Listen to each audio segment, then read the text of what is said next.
Everyone, welcome back to our channel. आप सबका स्वागत है आपके अपने YouTube channel IVF twins brother पर। आज मैं आपके साथ शेयर करने वाली हूँ कि ऑटिज़म और ADHD जो है आजकल बहुत ज़्यादा बच्चों को हो रहा है।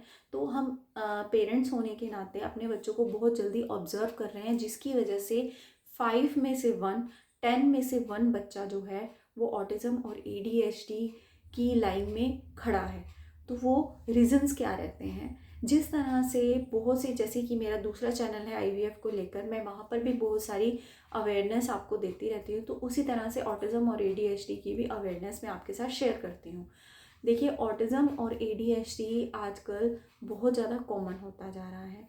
क्यों? क्योंकि ये सोशल मीडिया पे बहुत ज़्यादा आ रहा है, जैसे कि इंस्टाग्राम, यूट्यूब, फेसबुक, आज कहीं पे भी। और आजकल AI है, अगर आप एक भी वीडियो सर्च करते हैं तो वही आपको इंस्टाग्राम पर दिखाया जाएगा, वही आपको फेसबुक पर दिखाया जाएगा, वही आपको यूट्यूब पे दिखाया जाएगा, अदर जितने भी एरिया हैं वहाँ पर दिखाया जाएगा।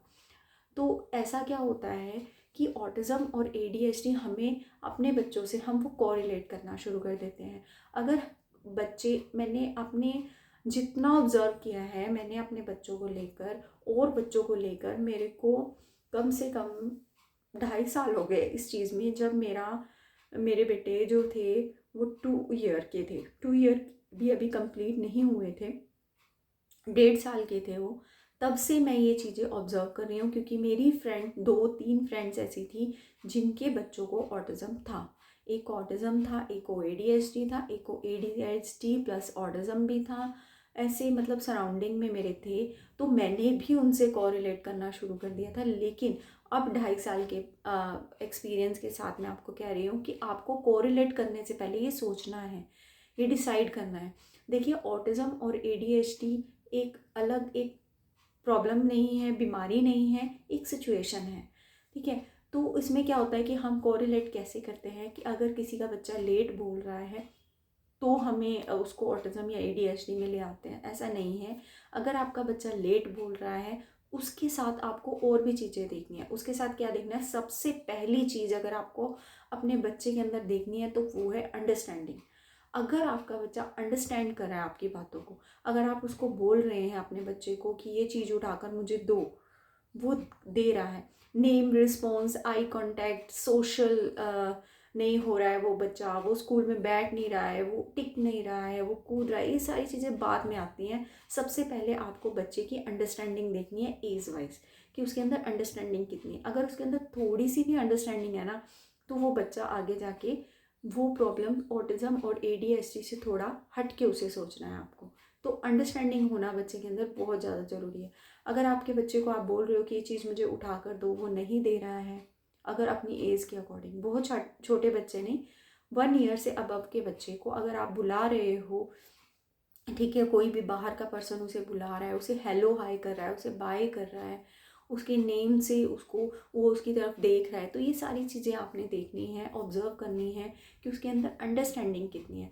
बच्चे के अंदर अगर अंडरस्टैंडिंग होगी तो वो बहुत ज़्यादा ज़रूरी है। फोकस होगा उसका उस चीज़ पर, अटेंशन होगा उसका उस चीज़ पर, तो डेफिनेटली उसके अंदर स्पीच भी आएगी, वो सारी चीज़ें करेगा, वो नेम रिस्पॉन्स भी देगा, वो सोशल भी होगा, वो टिक कर बैठेगा भी। टिक कर बैठने का भी अलग एक कंसेप्ट है। उसे भी हमने ये नहीं देखना है कि हमारा बच्चा सारा दिन दौड़ रहा है तो उसको ADHD ही है। हमारा बच्चा बिल्कुल भी हमारी बात जो है ऑब्जर्व नहीं कर रहा है तो उसको ऑटिज़म ही है।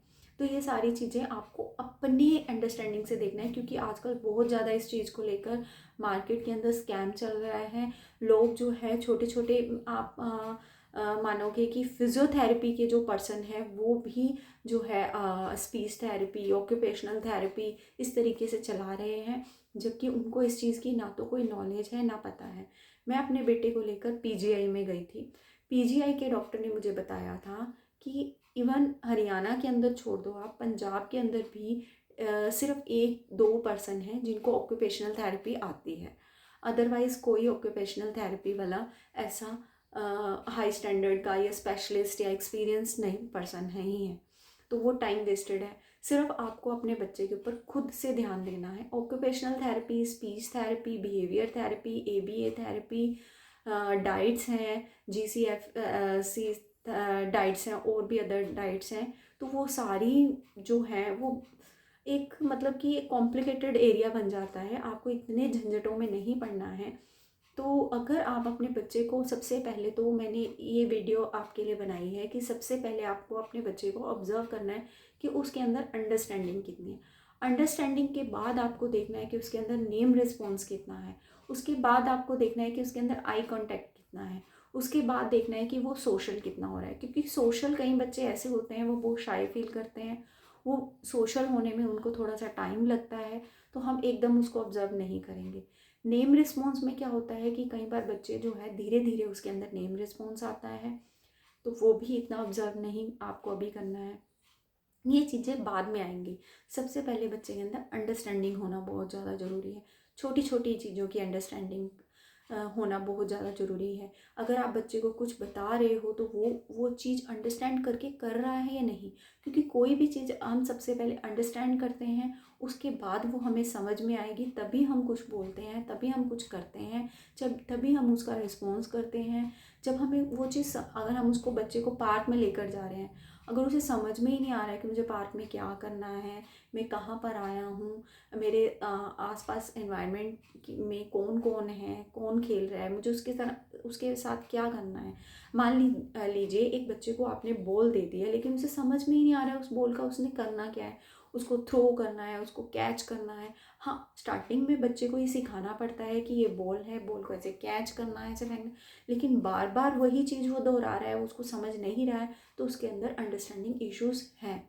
तो ये अंडरस्टैंडिंग इश्यूज से ही सारी प्रॉब्लम जो है वो शुरू होती है, तो वो ही आपको ऑब्जर्व करना है अपने बच्चे के अंदर। तो आज जो मेरा ये वीडियो थी, ये सिर्फ इतना ही बताना है आपको। आगे नेक्स्ट मैं आपको बताती रहूँगी। सिर्फ आपने अपने बच्चे के अंदर स्टार्टिंग में अंडरस्टैंडिंग ऑब्जर्व करनी है। 1 साल से ऊपर के बच्चे के अंदर, 1 साल से ऊपर के बच्चा अगर बैठ कर खेल रहा है, तो उससे आप जो है ऑब्जर्व कर सकते हैं ये चीज़, कि अगर हम उसको, बॉल इधर से इधर हो गई है, तो उसको इशारे देकर हम बता सकते हैं, गेस्चर से वो हमें बता सकता है कि वो जो बॉल है वो हमें उठाकर दे, या बॉल उठाकर अपने पास लेकर आए। अगर हम उसको बोल रहे हैं कि बॉल उठाकर लेकर आओ, तो वो उठाकर लेकर आए। अगर हम उसको बोल रहे हैं कि मम्मी कहाँ है, पापा कहाँ हैं, वो गेस्चर से बता रहा है, तो यानी उसके अंदर अंडरस्टैंडिंग है। तो ये चीज़ें आपको देखनी है। तो आई होप कि ये छोटी सी बात आपको समझ में आई होगी। समझ आई तो प्लीज़ इसे लाइक कीजिए और उनके साथ शेयर कीजिए। राधे राधे।